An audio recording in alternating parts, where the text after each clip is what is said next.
guys, Guido, come back with you, at you around. I don't know. This started terrible, so we're just going to keep it. But we're doing DCS today, coming at you with some DCS. So I'm going to narrate this a bit. I'm still trying to figure out how I want to do the bloody videos for this. This happens to be a recording of the replay. So what you're seeing is where my head is looking during all of this flying that we're doing.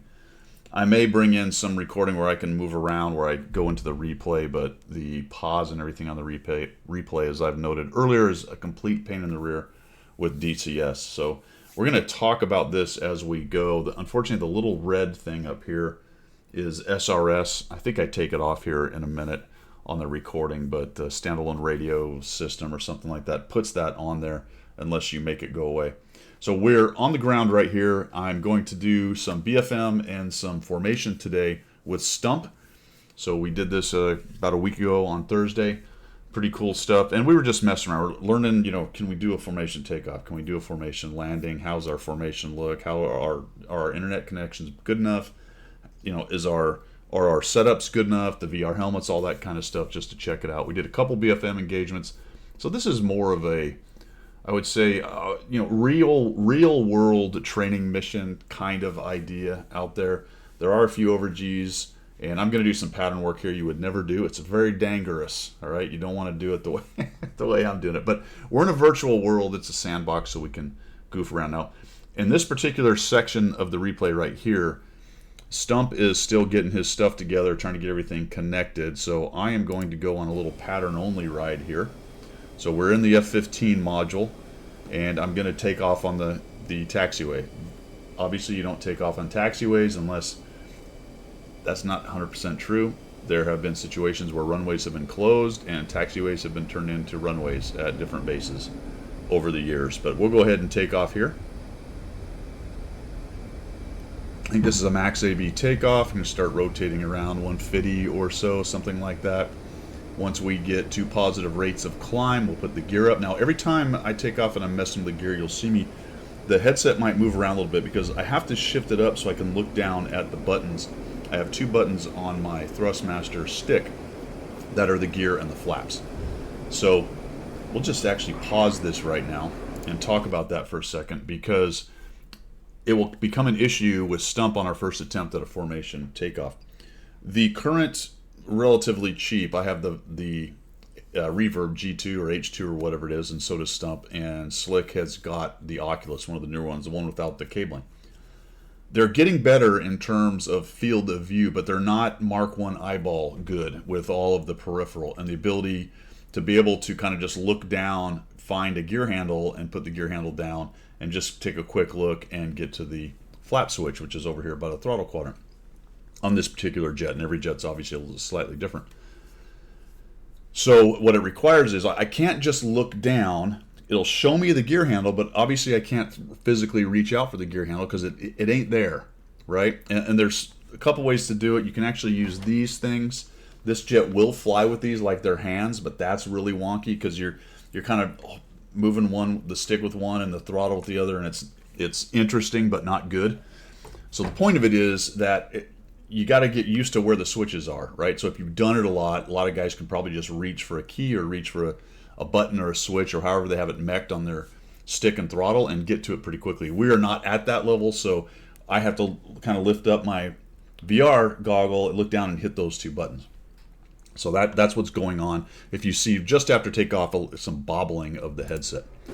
So I'm going to take off and actually just do kind of a return to the airfield. This would be something you might do in a really bad emergency where you're like, I have to turn around now, I have no options. The thing that with something like that is it's probably some kind of engine failure, and I'm doing this with engines, so it's way easier to do this kind of thing with engines, obviously, than if you were out of engines, running out of engines. I'm also heavyweight here, so it's a clean jet. Interesting thing with DCS, we call it a clean jet. There are no fuel tanks, and there's actually no rails of any kind. There's not a center pylon. There's no pylons or rails on the outside. This is a clean jet, and we wouldn't really ever fly with it like that. I come in, this is really a hot landing, and we're going to do a touch and go right here. So we're just messing around. This one will be I'm going to call it a proper overhead, although it's clearly not. If you're an instructor of mine, avert your eyes. But we're going to attempt to do it more or less like you would do an overhead. So you're going to take off, you're going to clean up, which means put the gear and the flaps up. You're going to fly to the end of the runway, and somewhere before you get to the end of the runway, you're going to ask tower for closed. So Eagle 1 requests left closed or right closed, whichever way you're going. A lot of fields will have a very specific pattern, so it might always be left or right. It kind of just depends. But I'm going to pull up into the overhead in a left closed pattern at the end of the runway right here. When you get to about 300 knots, you don't really need to go much faster because you want to control the airspeed. You got to be below 250 in the Eagle to put the gear down. As you are climbing up into closed, the altitude I'm going to use is about nominally 1,600 feet above the airfield, which is a pretty good closed pattern for the downwind right here. And we don't want to get below 200 knots. So there's me looking down again, trying to make sure I get the gear. You actually see me hit F2 so I can check the exterior view just to make sure my gear and flaps are down while I'm learning and making sure.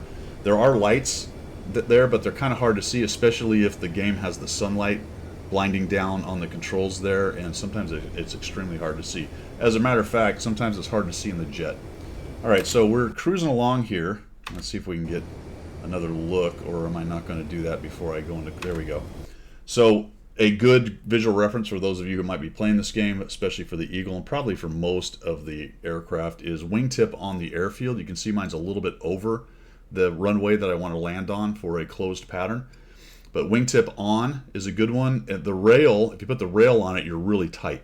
But somewhere between the wingtip and the rail is a decent spacing offset from the runway. And then the next visual cue you want to be to turn to your base is 45 off the runway. So if you look at the little 90-degree angle at the end of the runway right there, then 45 from that. Once you hit that point, you can then roll off what we call the perch. There we go. And generally you want to do about 1/3 sky and 2/3 ground. So I maybe am a little bit level. You can see my whiskey line, which is the W right here. Yeah, you can see it. That whiskey line's right on the horizon. So I'm not really descending too much, although my vertical velocity is below the horizon right there. So I am descending just based on the bank angle I've got right now. You're going to try to stay above 200 knots in the Eagle in your base turn. So we're in a left base. And actually get a little drug in on this one, so my spacing might have been a little bit far. A little bit late perch. And we'll come around here, put the gear. Now we're heavyweight, so we're going to have to carry a lot more airspeed than you normally would. You generally come back after a mission anywhere between 2.5 to 6,000 pounds or so. And I'm sitting at about 11 or 12. So you got to watch out for the heavyweight stuff that's going to increase your airspeed. On final right here, and this is very drug in, but at least we're not going to land in the grass just. And we'll do a go around from here while we're waiting for stump. Also off center, so no bueno there. I really needed to be on the center line. I was over to the left. That's just accepting a bad aim point and a bad landing in terms of your positioning on the runway. Get lazy like that, especially in VR where you don't worry about it too much. Now we're going to get a little nutty here. We're going to speed up. We're in full grunt. We're going to do something extremely illegal. We're going to do a loop to a landing. Maybe it's a 270 to a landing, 270 degrees of a loop, because we're not going to complete it. We'll go blasting over all of these, what are they, apartment blocks or whatever. So we got to about 450. We'll come up and over, attempting not to over G. Probably needed to cut my power a little bit earlier. We're nice and high, so we're going to come out of the power there. And I'm going to overspeed the snot out of the gear. 250 is the maximum. I'm okay with putting it down right here, airspeed wise, but watch the airspeed just climb because I'm trying to lose altitude, and now I'm already overspeeding. Actually, I'm good with a fully clean jet until about, maybe I don't, did I not go over 300? Hey, there you go. I didn't overspeed the gear, although you can't land at 280. This is no bueno. Landing at 280, you're never going to land. I might land out in the field off the end of the runway at some point, but this is way too fast.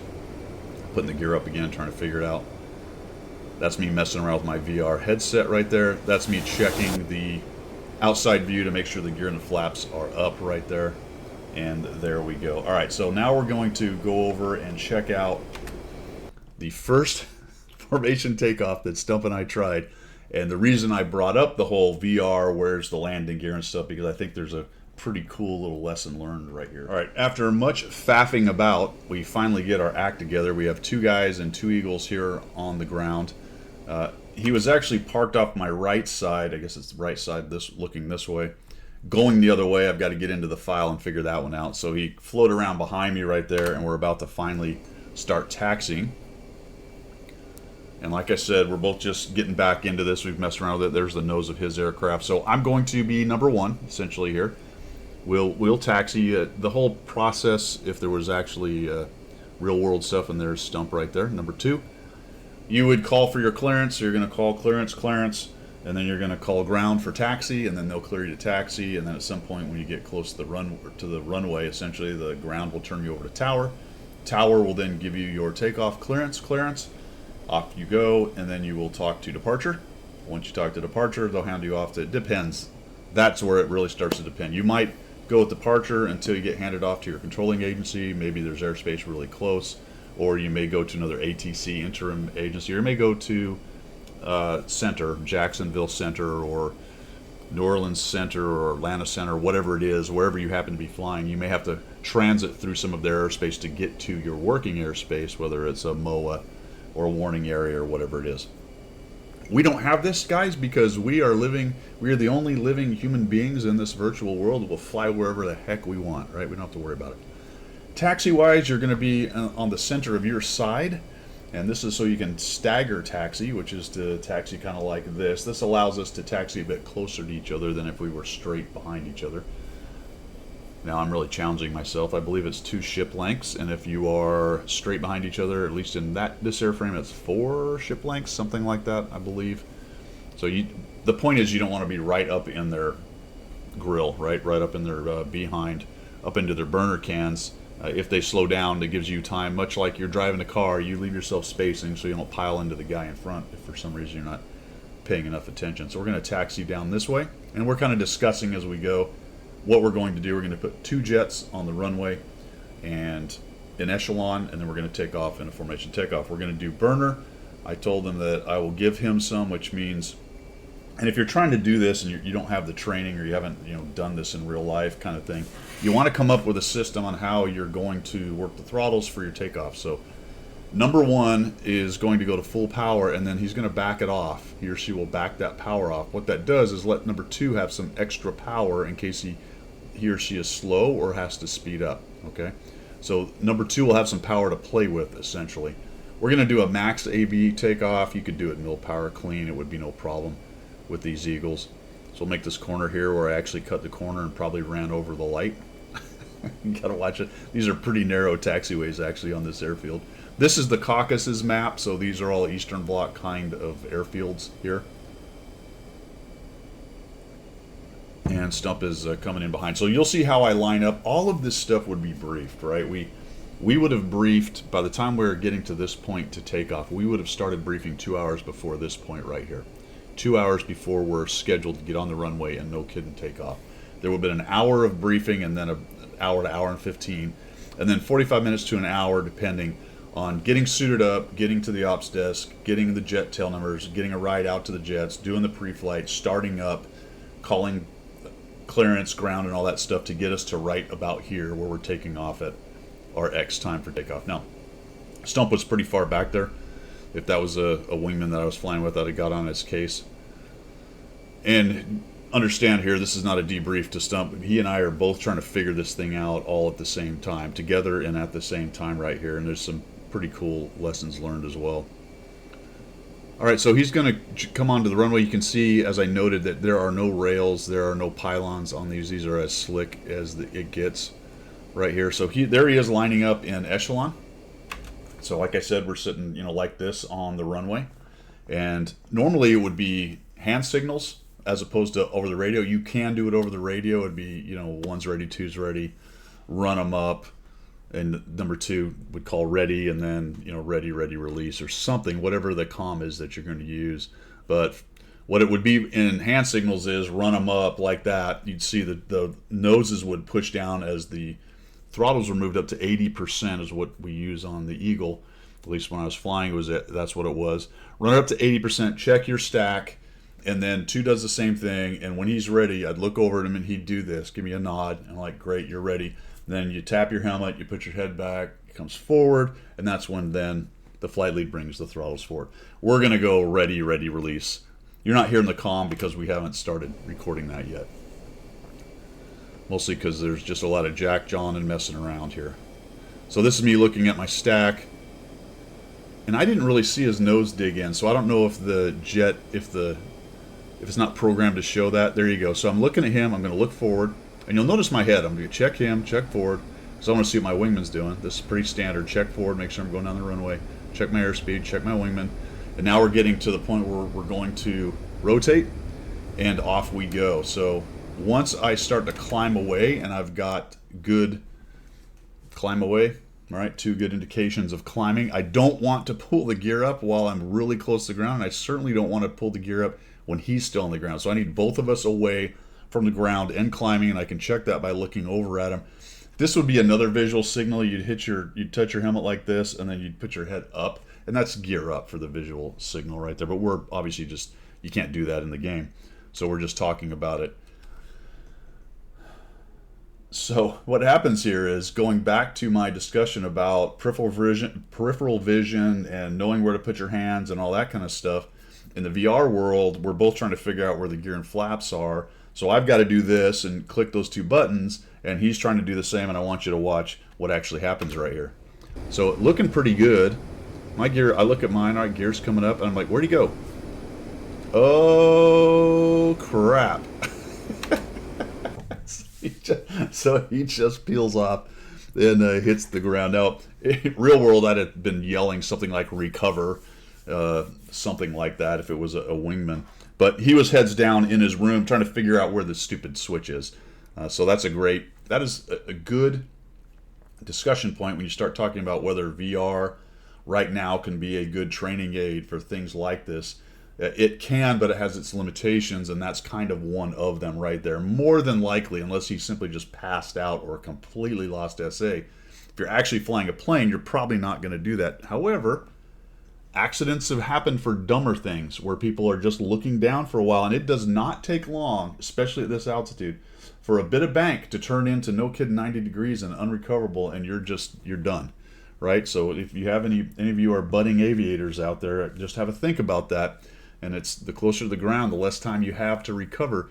Any kind of inattention like that can definitely cause issues. So we'll go fast forward here in just a second, and let's check out the next formation take. Alrighty, fellas, we regrouped, got back together. I do need to figure out if I can actually start the jets at the end of the runway. I don't know if that's possible. That would be cool. But we had to taxi again, essentially. Takes up a bit of time. So I'll pull over here to my side, center of my side, same thing. Now the side you would pick is actually the, I'm trying to think here, give me a second, is actually the downwind side. Yes, the downwind side. So I would go, if the wind was coming from the right side of this, basically from the side that Stump is on, then I'd be on this side. So that if there's any pushing by the wind to be done, number 2 can counteract that, as opposed to me being pushed into 2, because I'm ahead of 2, right? So if I get pushed over, that's no bueno. If 2 gets pushed by some kind of gust or some kind of issue with the wind, or he's not paying attention, he has an easier time of missing me from behind, so to speak. If I get pushed, say I'm over on his side and the wind's coming from that side, I might get pushed into him, and that's no good. So that's just one of the small things you have to think about on these formation takeoff ideas. So he's going to come around here, who's much closer on the taxi. We'll go through the same rigmarole. 1's ready, 2's ready, ready, release. So there we go. We'll run it up. There we go. So I'm looking at the stack, somewhere around 80%. Not quite, but there you go. I think his brakes weren't quite holding right there. We're still trying to figure out where brakes are too. All right, so we get a release. That's pretty nice. Looking good. There he is. All right. Looking good, looking good. We'll go ahead and rotate here. Right about 150, 180. Should break ground here pretty quickly. He's off into the grass. Don't worry about that. oh geez. So I'll show you his in just a second. Holy macaroni. Okay, we're fine. Oh, there he is. Yeah, that'd be a problem in the real world right there. But Again, we're trying to figure this out. He's way over on the other side, and we'll get him into formation here pretty quickly. But again, that's the messing around with the gear and the flaps and a bit of the unfamiliarity with the controls. I'll actually go as number 2 here in a little while as well, and I am not immune to it either. I'll balloon way up high too because I'm fussing around with my gear, trying to figure out how to get everything set up. There he is, back into formation, and we are headed off into the sunset. So let's check it out from his perspective. Just a quick view of what that kind of looks like. You can see my jet up there. I'm about 4 or 5 ship lengths ahead of him right there, so normally we'd be a little bit closer there as we taxi. So we'll speed it up here and get on the runway. All right, here's Stump pulling into position. You can see what that looks like. Center of his side. Creep on up to line abreast. He's maybe a little far back. I think he actually creeps it up here in just a second. Now, you don't want your heads straight across, probably about that anti-collision light on the right wing root. And there we go. So I get a little jump on him, but he's staying with me. So I've given him a considerable amount of throttle. That's how he can then either speed up or slow down to stay in position. So he's going to watch me and check forward. And he does get off a little bit right on the runway right there, so you certainly wouldn't want to do that too much.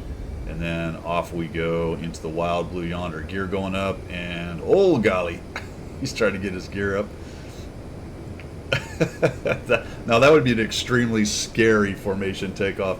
And when you're new, which essentially is what we are to the VR piece, at least in the F-15, we had some D models and there'd be an instructor in the back seat, and somebody would have, more than likely the back seater would have taken it right there if the guy in the front, the trainee, was having that much issue. But again, not bagging on Stump. This is us learning how to do this, and I think this whole process is very interesting in and of itself. And it's very indicative and representative of training aviators, because all of these things, the problem with an airplane is you can't just stop and pull off the side of the road like a car, right? And even in a car, you have to be careful about the situations you put yourself in when you're training somebody, but it's exacerbated by a significant amount in an airplane, right? So you're doing that formation takeoff and it gets all goobered up. You can't just go, oh, let me just stop and pull over. It's like, well, we're committed, man. You need to make as safe a takeoff as you can without crashing. That's what we need to have happen right here. And stuff like this is similar to that in terms of you have to have a process, you have to have a plan, right? And it can be crazy. But the good news for the VR side though is, obviously, at least obviously to me anyway, and now obviously to you hopefully, is if we do crash like Stump didn't die. That's good. We just respawned and learned a lesson, and then we talked about it, and then the next time we got a little better, and hopefully the time after that we get even a little better. Now he's taken the lead, call it lead right in this case, and now I'm flying formation because I wanted to try to do some fingertip, and I'll show you what that looks like in just a minute right there. Cool. All right. So what we're going to do now is we're going to go and take off here. We're going to go do some BFM, what we call perch BFM, nominally 6,000 foot perch. There's different ranges we do, 3, 6, and 9. You can go out to 12 as well. I'll talk about that a little bit when we get there. There's also high aspect, which we don't do for this one, but I'll show you some of the fingertip. I'm actually doing a decent job over there hanging out, although I think I'm slung a little bit far aft, and I tended to be that way most of the day. So let's go back to my tape, and we'll take a look at this formation flying. All right, now we're getting our fecal matter together right here. We got Stump going to come back aboard into fingertip. And I don't know if I rock him in here. There are visual signals for the various formations we have, and it's different for different airframes sometimes. But rocking somebody in, which is to rock your wings a little bit, will bring them into fingertip, whether you have a radio or not. And we can kick the rudders. That'll push them out to, I believe, route. And then, of course, there's obviously the verbal commands, route, fluid, fingertip, whatever it is you want to put them in. So we bring Stump on in here, and he's working his stick and throttles, doing the VR thing, trying to fly as good a formation as he can. And I will tell you that we have got way better than we are much better than we were. There you go. So I'm going to give him the lead, as that's what we just showed you a second ago. There we go. And now I'm going to try my hand at flying some fingertip formation. This is rootish. It's not really quite fingertip. We're going to try to squeeze in here a little bit closer. I'm also slung aft a little more than I should be, which is a pretty standard student problem. It's a little harder to fly, or at least it feels a little more difficult to fly up closer to line abreast. You don't want to be perfectly line abreast. You are going to be tucked in a bit. But students tend to, and people who are out of practice, tend to be slung aft on a lot of these formations almost no matter what. We got Stump dropping some flares over the farmland, so the farmers will be complaining to the base commander because of that. I'm sure we'll hear about it when we land. We'll be flying rubber dog shit out of Hong Kong, probably. It's possible he was holding on too tight and lost the edge and had to drop some flares. We'll do a few turns, and again, I'm slung way aft, so this is not a good example of the formation. It is a pretty good example, though, of what VR can do with a decently stable program, essentially, or whatever I'm trying to say, app like DCS.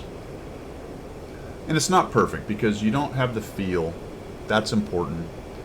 You don't really have the noise. I can hear the but it's much noisier. You don't have the smells, the G's, all of that stuff. You don't have the gib yelling at you, the guy in back, the instructor screaming, all that good stuff. But it does help with things like references, right? I can tell by the way I'm doing this, I'm looking at it now, that I'm slung aft. I don't have the right references for the appropriate fingertip position. Now I'm nice and low, and I can see all that. And that's what the picture looks like as far as when you're no kidding doing formation. That's the correct picture. Well, it's not the correct picture as in I'm doing it correctly, but it's what it looks like while you're flying it. It's pretty impressive. So we'll go out to a more rootish kind of formation right here. All right, now we're going to do some BFM, so we'll take a look at that. Oh, just FYI, it does suck when the sun is jamming you in the eye and you're trying to fly fingertip. One trick is to do that, I did it a little bit, is to block the sun out with the other guy's airplane. It works. Sometimes you might even want to get a little out of position just so that your eyes don't get destroyed by the sun boring into them right there. All right, cool. Let's check out some BFM. Actually, I just realized there's kind of a better view coming up here. We're going to do what's called a cross under, which is to take the guy from one side to the other. There is a visual signal for that, and it's basically just rock your wing in the direction you want them to go, but we're just discussing it. So we'll go ahead and cross under, something they practice in pilot training. Basic pilot training with the T6s and the T38s. We'll just cross under, climb back up into fingertip position here. I love the shadows, man. Everything is just really well done in this game, and that is really hard to some extent. It really is really hard to tell sometimes that it's a game. Pretty good. So we'll just hang out here in formation. Finally kind of got everything settled down, figuring it out. Now we're going to try some turns, which can be a bit tricky, especially in the VR situation that we're dealing with here. And I'm low. I need to be a little bit further up, kind of looking underneath his wing. I want to see the top of his jet a little bit. So I'm kind of just accepting a crummy position. This is actually pretty good in terms of forward and back. I've got the wing root anti-K right there at the UHF antenna. Now I'm sliding a little bit further back. So you'd like to actually be a little, there you go. That's a little bit better, but also still a little further back than I want to be. All right, cool. Now let's go check out some BFM. All right, this first setup is defensive for me. It'll be kind of hard to see this because these models are huge for what I'm doing. But basically, if you're the guy, you're me in this jet, you're looking back at this guy who's going to be about 40 degrees off your tail, right? And you're looking back at him. And what you want to do at 6,000 feet is when the fight's on, you want to break into them and stop them from putting a gunshot on you, essentially. There's a bunch more to it. We're going to start these things at 15,000 feet, about 420 knots. This is a very much a trainingism kind of idea. If you've ever played DCS and done BFM stuff, a lot of times guys will set up neutral merges, which are going to be high aspect. Essentially, you've got one guy going one direction, guy going the other, and as you merge, the fight's on and you can go whatever direction you want. So basically, whatever airspeed you bring into it in your airframe, that's what you've got. For the majority of my flying, we did high aspect BFM, but for the majority of my flying, we had very controlled parameters at the start. And the key to that, or the reason for that, is it allows a better debrief in terms of I know that I'm going to have a certain starting parameter, and then it's easier to understand how we get to a certain outcome if we both start at the same airspeed. If I start at 300 and he starts at 500 as the offender, that's probably a pretty good advantage. If I'm much faster and he's slower, so there's a lot of extra variables thrown in there. We want to keep it to a very similar airspeed and start.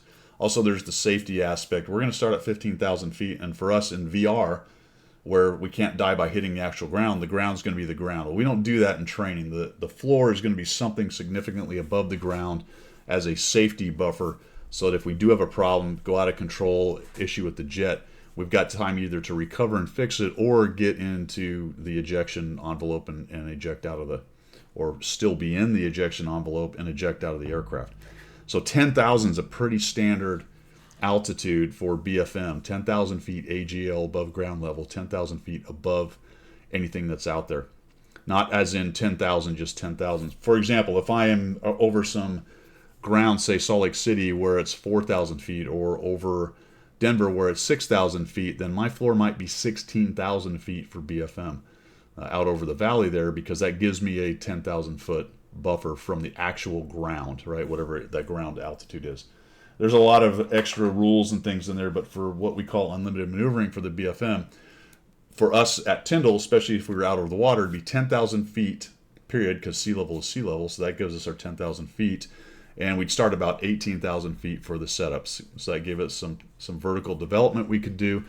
And it was thick enough air that we could put on a good brake term. So there's a lot of kind of give and take with these things in the training environment. Whereas in DCS, you could set up anything you wanted for a start for BFM, or you could just go out there and rage against each other. But for this, we're going to do more of a training-ish kind of idea, minus the fact that we don't actually have a floor other than the floor. It'll be self-critiquing if one of us hits the floor. So I'm defensive, and I'm actually looking back behind there, trying to find him. So the defender will set up the aspect angle. And what we're looking for is a 4 aspect angle. That's what we want, right? So here's the offender back here. We want to give him a 4 aspect. That's really hard to see. Unfortunately, I got that right in the camera, but I need more room with my green screen back there. So if I tightened up my turn, I can increase the aspect angle he's looking at. And if I lighten up my turn, I can decrease the aspect angle. The offender will get a radar lock. He'll call out the ranges, call out the aspect angle, and then at the range for the fights on, he'll call fights on. We're doing nominally a 6,000 foot, which is a mile, fights on right here. All right. So I'm looking back, trying to find his little dot, and I see it back there. And the spot I want to put him on is right about what we call the pitot tube for the seat. Now, it's not quite right, because you can see the pitot tube is down below down there. I'm sitting a little high, and this is part of the VR thing on getting your setup and height correct and realistic. I'm actually looking out over top of the back, or the top of the ejection seat, and I would not be able to do that in real life. That thing's kind of up here, right? Right now it looks like I'm a giant and my head's like here. So that's just a seating thing. I've got it goobered up a little bit for how it should really be in the Eagle. So I'm actually able to just kind of, I'm like a 7-foot tall giant, and I can just look back behind my seat right there. Also in VR, you can turn around and look outside the jet, you know, that kind of stuff. So there's some, how would I say it? I have some better visibility in some ways with VR and worse in other ways. The peripheral vision, like I said, is worse, much worse. But things like this is much better. And oh, by the way, I'm not holding a bunch of G, so I can just kind of turn in my business chair here and look behind me without my neck getting cranked, because I'm doing 7.5 Gs, all that kind of stuff. All right. And I'm not doing a G strain, trying to not go, it'll be hard to tell. I think we actually went into, okay, so that was the fights on right there. Unfortunately, we don't have the comp. All right, so we're in a 2-circle fight. You'll see that I'm looking forward into the HUD to check my airspeed, and I'm watching him, because what I want to know from him is he going nose on, right? So if I'm looking at him, you're me looking back, and I start to see that his nose come around and show me bottom of jet. That means he's probably trying to shoot me, right? He needs lead fire with the gun. Right now I'm looking at the top of his jet, if you can see that right now. So that's good. But if I start to see that rotate, right? If I see that, what we call plan form, I start to see that rotate where he looks like he's trying to threaten me, I need to tighten down until I either see him come off and go back to 6 o'clock, or he starts to look like he's in a gun whiz and now I need to jink in some fashion. That's looking good though, and I'm checking my airspeed. I'd really like to rate about 420, but it's all in relation to what the Bandit's doing. So I needed to tighten down a little bit there. I kept his nose off. And I'm not even being forced in the vertical. I don't know what his airspeed was to start with, and we didn't do a debrief or anything, so I don't know how close we were to the correct parameters. He should have been able to get his nose on me, but he wasn't able to do it. So I'm just going to go ahead and crank it up to 420, which is a pretty good rating airspeed for the Eagle in DCS. And I'm letting it get away. But you can notice how much I come in and check the HUD and then back to him. What's he doing? Okay, nope, he's going a little high.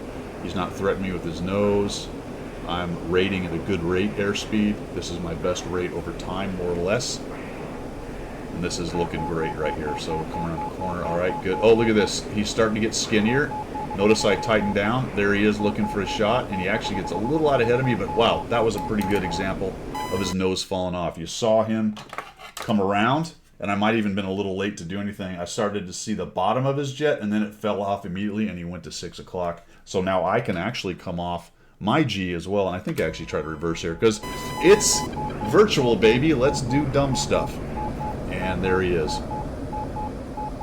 Do a little bit of rudder action. I do not have split throttle capability because I have a throttle that's just the mono throttle that moves both engines at the same time. Nothing I can do about it. And there he is, still in a commanding position, although he's fallen off a little bit, which is nice. Easy to lose, guys, especially in VR. In fact, I don't even see him right now. I do in the game, though. There we go. I have a lock on. Oh, I found him again on my little video right there. And we'll go into guns. Close in here, look for some lead fire and take some shots, which are going to be terrible shots. Oh, see? I thought I was looking at me on a 6 o'clock, but he actually came around and we met high aspect. There you go. We'll just pretend I knew that in the game. I must have. I shot at him. Now we're in a single circle. Skizzers. There we go. Both miss each other. That was an extremely dangerous pass, by the way. You would not see that in training. Somebody would be in trouble because that was really close. The bubble we use is 500 feet, so we need to pass 500 feet from each other. Or 1,000, sometimes for trainees. It will be actually higher. The reason for that is it's really easy to hit each other, especially high aspect. The closing speeds are so high, it doesn't take much before you're swapping paint, and that is no bueno at that kind of airspeed right there. So in training, we have a bubble. Does that exist in real life? No. But if you read any of the World War II literature, the head-on attacks were extremely dangerous. Everybody knew it, and it did happen on occasion. But there are a lot of German fighters that ran into the American bombers by trying to do head-on attacks just because of the closing speeds. And that's just piston engine, never mind actual jet fighters and the closing speeds that they can have at times. All right, so there you go. There's a little bit of BFM right there. Let's go ahead and jump into the formation landing on the RTB there. But I lied. I'm going to actually show you my offensive setup right here so you can see it from the other direction. I'm going to come around here with the vert scan. We're going to get him locked up, and we can see, I want to say it's about 2.2 or 2.3 miles right there. I'm calling those ranges out. Now I needed to keep the little whiskey line, which is actually a stationary line and is where the nose of the jet is pointing. It's not necessarily the direction I'm going. That's the vertical velocity indicator, the circle with the 3 lines coming off of it. I need to put the whiskey line on the Bandit, but I screw up here, and you'll notice I'm going to pull a bunch of lead. This is a pretty common mistake as well, and I didn't actually think about it until, no kidding, I looked at the replay and I went, oh shit, I'm screwing that up. Because what that's doing is it is potentially making it harder for him to hold the 4 aspect angle, and there we go with too much lead. So I need to have that gun cross basically on the Bandit right there. And I'm calling out the ranges. I've gone to the GDS to the gun sight because then I can call down the 7,000, 8,000, 9, 8, 7, 6,000 fights on, which is what we're looking for. So you'll see when it hits 6,000, I'm going to roll out. He's going to brake. I'm going to not let him get too far away, and now we're going to go ahead and pull him right to the HUD and try to threaten him. I am not shooting because I thought I had made us immortal, and the BFM engagement before, after we finished that, I just went into a turn. I said, hey, let's test the immortal thing. Go ahead and shoot me. And I blew up and crashed. So back to the drawing board on that. I did something wrong. Come in there. I said, all right, guns. And he's a little bit late right here. He's going to go into the vertical as I come back around. So he really needed to react to the gunshot right there. And again, we're just screwing around. So he comes over, he goes into the vertical. We'll try to follow him into the vertical. We don't want to get too much line of sight. We'll keep him right about the canopy bow there. That's going to allow us to come on in, maybe pull some lead. Okay, go to lag, that's fine. So we're going to lag bottom, lead top in the egg fight. This is called an egg fight. We're getting into vertical development. He comes up over the top. I'm a little bit late to cash in and get some angles. Takes me a bit, like, oh, I'm not going to quite get there. Oh, guns, and a little spaz forward. Spike in the AOA. I might have got a snapshot out of that, maybe. Wasn't perfect. And then I just held on the AOA. I don't know if you heard the AOA tone going off, but I was just actually should have unloaded a bit, got some more airspeed, and then I could have followed him up and over much better. I think he actually lost sight of me right here because he would have done better to keep his lift vector on. We were discussing that as well. Again, it's with the VR, it just isn't easy to keep sight of guys when they kind of start dancing around the edge of your peripheral vision, which is only, I don't know what they are. I think they're 55 degrees, 60 degrees. It's easy to not know where the hell they went. So I just shoot behind them, and we're like, all right, we're done. There you go. So a little bit of BFM. Very different from what you might see on DCS videos of guys just really going at it because they're going to be raging around. You know, they're in max grunt. They are over-G'ing the snot out of every airplane they fly. And that's fine because that's all within the limits of the game, and that's a lot of fun. But for us in a training simulation, or not a training simulation, but in a real-world training mission, over-G'ing the jet is not good because you're breaking stuff. And if you do it bad enough, the wings come off, which happens in this game as well. If you just honk on it, haul in the mail, you can tear the wings off and you die and you jump back into another airplane. But obviously we can't do that in the real world. So a lot of times we're very trained to listen to the tones and fly it within the limits of the actual aircraft. And that is kind of interesting. It's also a lot of fun just to over-G the snot out of it and do all the crazy stuff people do in DCS. Now let's go check out the formation landing. All right, so we got back together. We're not even landing at the same airport, which is pretty funny, but this one was closer. We were getting done for the night. We're going to come in here. We'd already done one formation landing, which was a bit questionable. So we'll come in here. Got number 2 on the wing. It's got we were messing around with the speed brake, trying to figure out what the buttons were for that. It's nice to have, especially when you're trying to rejoin. If you get a little fast, it's nice to have the fan the speed brake a little bit. Great big old barn door out there on the F-15. Slow yourself down real nice. We're kind of low as well. This is going to be very drug in. Very scary if it was a real world formation landing. You would not want your flight lead to drag you in like I'm going to. Poor Stump on this one. You would feel like your arse was hanging out in the grass. So we'll come on in here. Checking everything, trying to line up. I'm also not very well lined up. I'm coming in at an angle. You wouldn't want to do that either because that requires a kind of last minute bid to line up, and that's not much fun as the wingman. He's a bit far out over there. We'll show you from the wingman's perspective here in a minute as well. So here he comes. Got the board out. I don't know. We were trying to figure that out, so something about the way he had it mech'd, it kept going back out on him. Alright, so we're coming in at a decent approach. Oftentimes with a formation approach, we do tend to hold a little bit of extra knots. It's not technically a correct thing, but it is a technique. It's nice not to be just hanging on the stall with a wingman right there, but you don't want to land fast necessarily, so you do need to get rid of it. It's just that at least for the approach part, the initial approach part, it's nice to have a little bit of extra airspeed right there so you don't do something silly. So we'll just fly this thing right down, man. Nicely done, Guido. There we go. And number 2 is right with us. All right, and I think we actually do. We just take off. He might spit out in front. We just take off again, I think, or maybe not. Don't know. Maybe that was it. All right. I'll show you what it looks like from number 2's position. All right, here is a Stump. bit far out. You'd be much closer on an actual formation landing, but again, have I puled enough and made enough excuses? That's all right, man. This is how the sausages are made, my friends. You don't just jump into an airplane and make a perfect formation landing. Some people do. I did. I don't know what's wrong with Stump, but just kidding. Just kidding, Stump. We're messing around with it here. Pretty cool though. You gotta love that this is even possible with DCS, especially at how accurate they try to make these models. Flight models, anyway. Really cool stuff. So let's see if he sneaks in here as we get closer. There we go.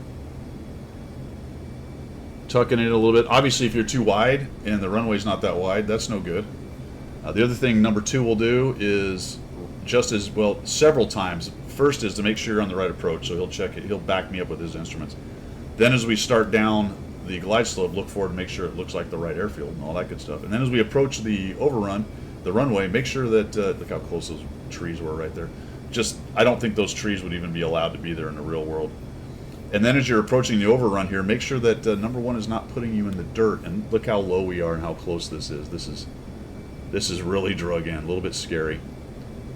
And you do not want to be drug in on a formation landing. We will accept I'm not going to say we'll accept a long landing because that's not what we want. But we will accept a longer aim point. We just have to be on our game to get the aircraft down. Now what should happen here is number 2 would do a full aero brake up to 12, 13 degrees. That way we get separation. I would hold about a 10-degree aero brake, and then once I notice we had nose-tail separation, I'll bring my jet up into a 13 to 15-degree aero brake. But again, we're just screwing around here. Whoa! And then we both get super squirrely because we're messing around with rudders with the on my throttle quadrant anyway. I don't know how he has his mech, but I've got a butterfly switch kind of where the fingers are that I have set up for my rudders. So I don't have any actual rudders on the ground for the feet. So sometimes if I twitch or I hit those wrong, it'll go a little silly. The Stump's trying to... in fact, I have a little wiggle here, kind of loose. Yeah, there it is. A little side skid. And there you go, folks. So we did some formation takeoffs. We did some fingertip. We actually did some echelon. I didn't show you that because I was horrible at that. It was a chocolate mess. Then we went out. We actually did 2 setups of BFM. I did an offensive and I did a defensive at 6,000 feet, which was pretty cool. I might break those down, or maybe we'll wait till we get a little bit better example of those, and we'll jump into TAC view and kind of talk about some of that stuff as well. And then we came back. We did several formation approaches and landings and things. That was probably the best one, actually, of all of them right there. So very interesting stuff, guys. I hope you like that. If you got any questions about what went down on that, let me know down there in the comments. Thanks for coming by and checking out the DCS content. We'll keep working on this as we go. Very interesting. At some point, I'll try to tackle using their actual replay, because the cool thing about their replay is we can do things like do external views and show you all the cool stuff. This one today was basically from the inside of the cockpits the whole time. All right, that's all I've got, guys. Have a good one. We will see you.